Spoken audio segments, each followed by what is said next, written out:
and welcome to More Than Clothes with me, your host, Sarah Ryan. In this podcast, we'll explore the connection between style, identity, confidence, and mindset, and why getting dressed is never just about clothes. I want to start today's podcast referring to a video I saw of Jennifer Lopez on Instagram. And she was on stage doing her thing, dancing and singing and wearing this kind of one-piece silver, almost leotard type of outfit, doing what Jennifer Lopez does. And I looked at the comments, and the comments just made me sad, really. I'm going to read some of them here, and it looks like all of them are from women. So here we go. No class at her age. Go away already. And the 80s outfit, she needs a new stylist. Somebody else wrote, in capital letters, when you love yourself too much. I mean, this makes my blood boil. Another one, why don't artists know when to hang it up? She had to lean against the wall for balance. Now, Jennifer Lopez, for context, for anybody who doesn't know, is 56 going on 57 and has had a very successful career as a performer, as an actor, and yeah, she's done pretty well for herself as things go. So I had to talk about this because it made me ask, why does a woman dancing on stage, maybe it's a woman of a certain age, create such a strong reaction? What exactly is threatening about this? And I know that, of course, criticism can come from anyone, any gender, but, you know, it's particularly, I couldn't help notice that it's, in this case, women against a woman. The thing is, if Jennifer Lopez sat quietly at home, knitting, nobody would be discussing her.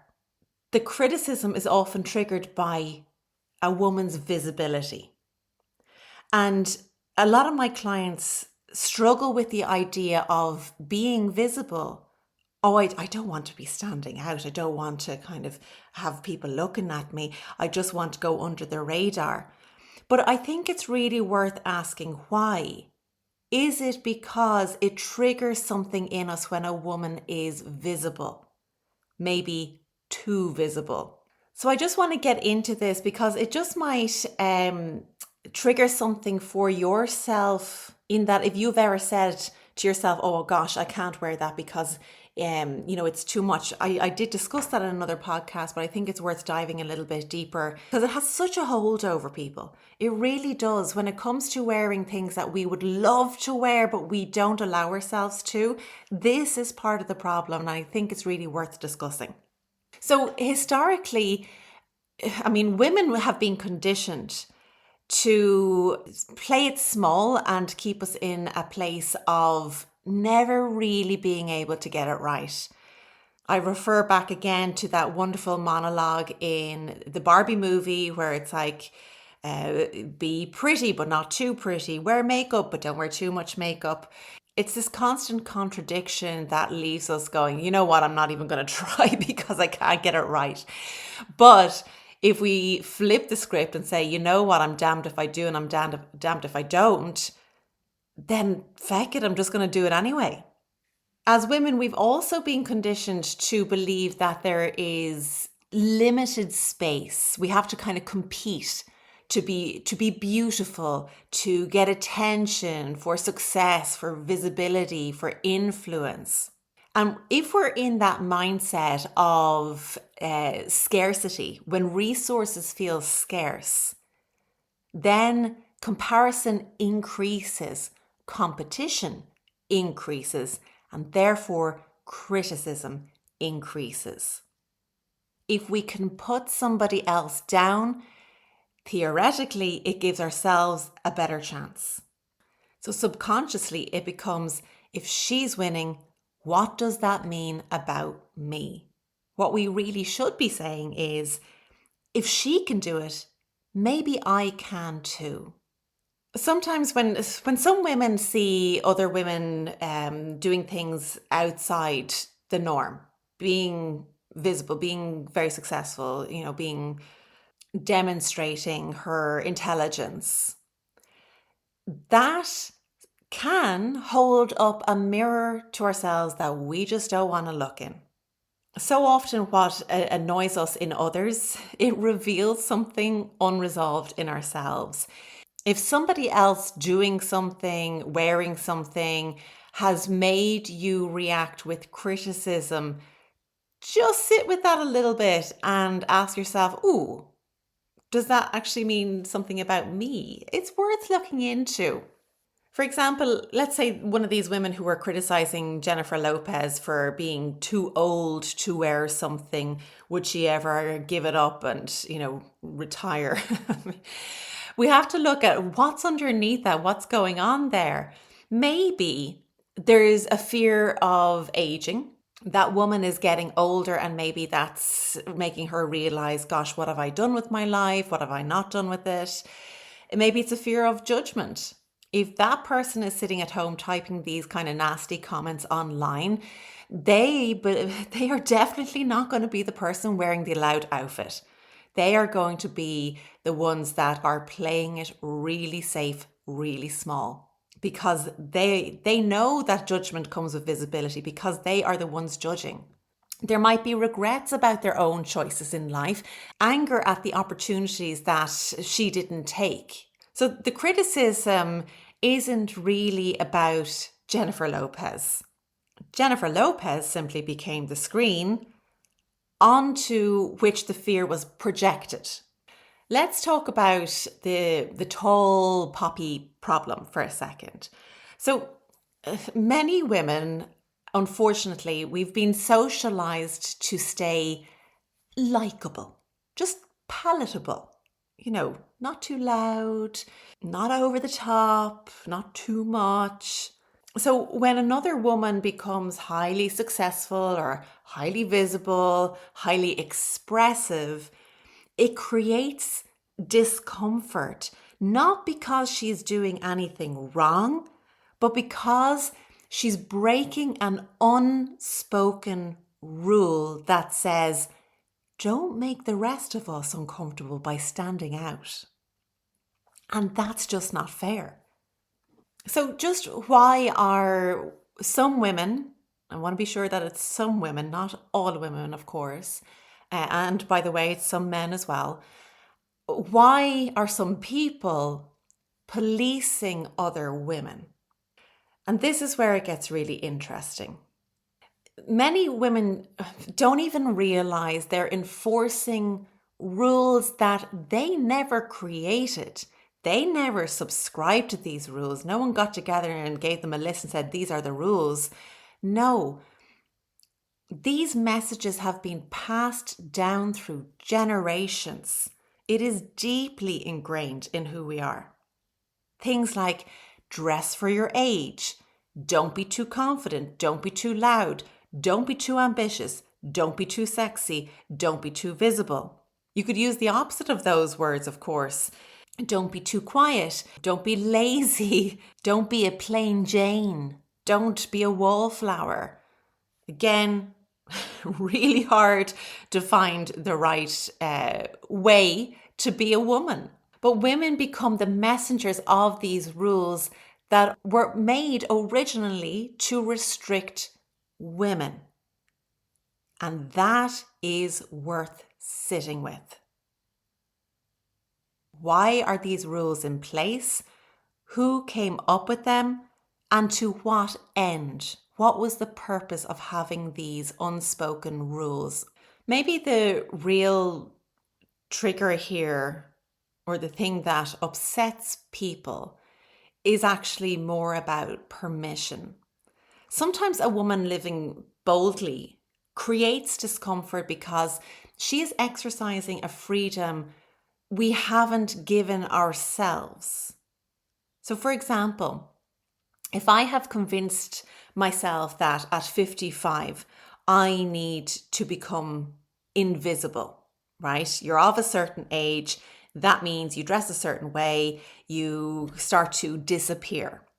A 55-year-old woman confidently expressing herself becomes evidence that my story may not be true, and that can feel threatening. Something that you have believed your whole life, that it becomes so ingrained in your identity. Suddenly somebody is here saying, that's actually not true. That's not the way things have to be. That's uncomfortable. That's threatening. Not because she's wrong for being visible, but because she's exposing the limitations I've accepted for myself. And that can come with regret. And nobody wants to feel that.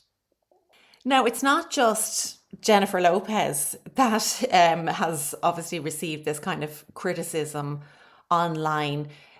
I myself, on my YouTube videos, thankfully I've built up a lovely supportive following.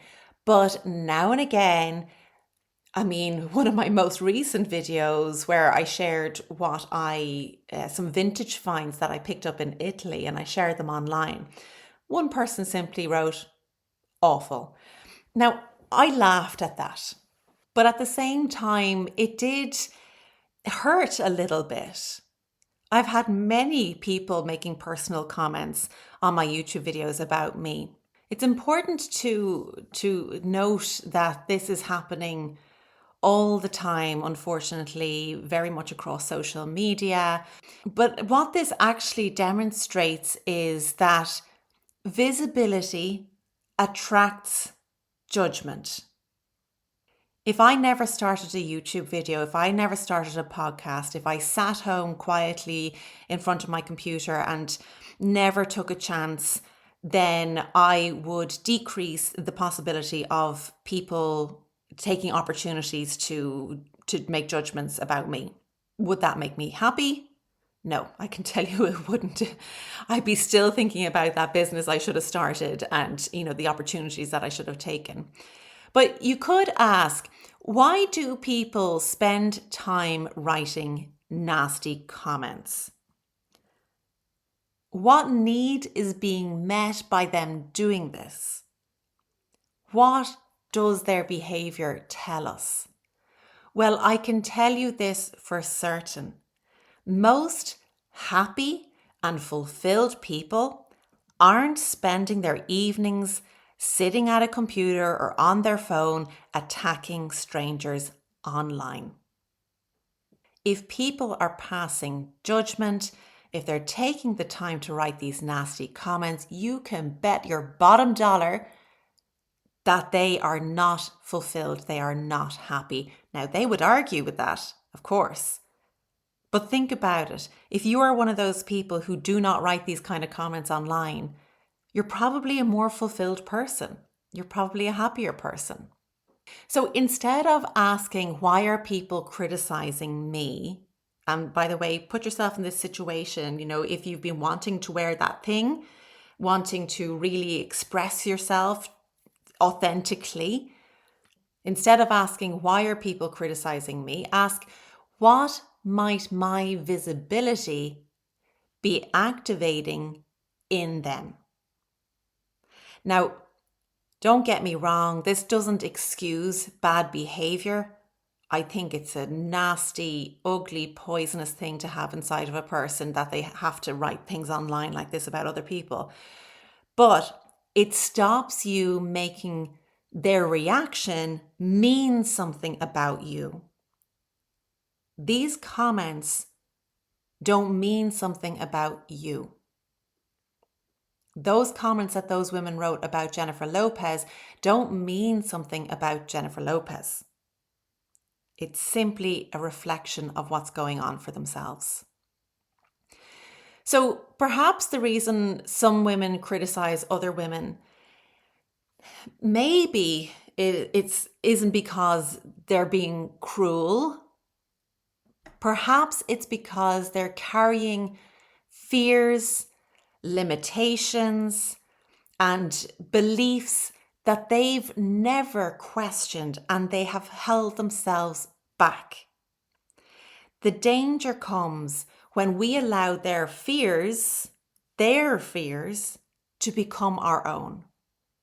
Because every time a woman decides not to wear the outfit, not to start the business, not to post the video, or not to speak up because she is afraid of criticism, everybody loses. Everybody loses, including her, including the next generation.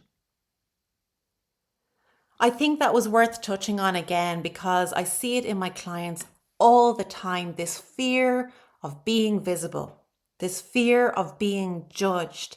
It is holding so many of you back. So I hope this has inspired you to wear the outfit, to start the business, to do the thing that you've been just holding back on because of that fear.